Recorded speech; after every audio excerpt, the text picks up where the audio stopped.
ওকে, এখন আমরা দেখি যে আমরা এই যে প্রজেক্টটা কমপ্লিট করব সেটা কিছু স্টেপসে কমপ্লিট করব, এবং সেই স্টেপগুলো কি সেটা আমরা এখন প্রথমে দেখে নিই।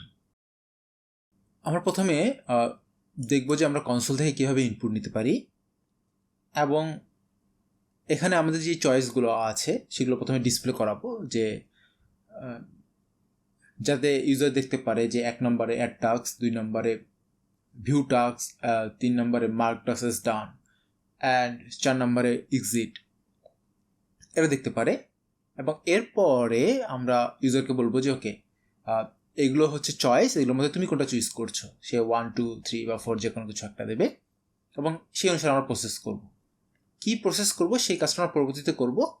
আপাতত আমরা জাস্ট এই ফাংশনালিটিসটা অ্যাড করব যে ইউজার দেখতে পারে অপশনগুলো এবং সেখান থেকে একটা অপশন চুজ করতে পারে।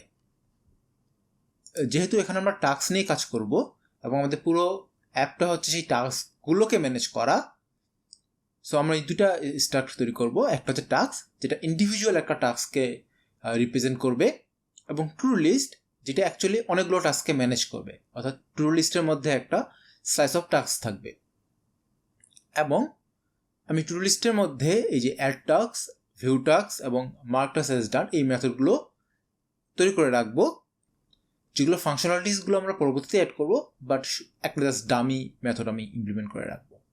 এরপর আমি চয়েসটাকে কনফিগার করবো, অর্থাৎ এই ইনপুট থেকে সে যে আইটেমটা চুজ করছে, অর্থাৎ অ্যাড টাস্ক বা ভিউ টাস্ক বা মার্ক টাস্ক এজ ডান যেটাকে চুজ করছে, সেটার সাথে এই যে অ্যাড টাস্ক, ভিউ টাস্ক এবং মার্ক টাস্ক এজ ডান এই মেথডগুলোকে আমি কানেক্ট করবো।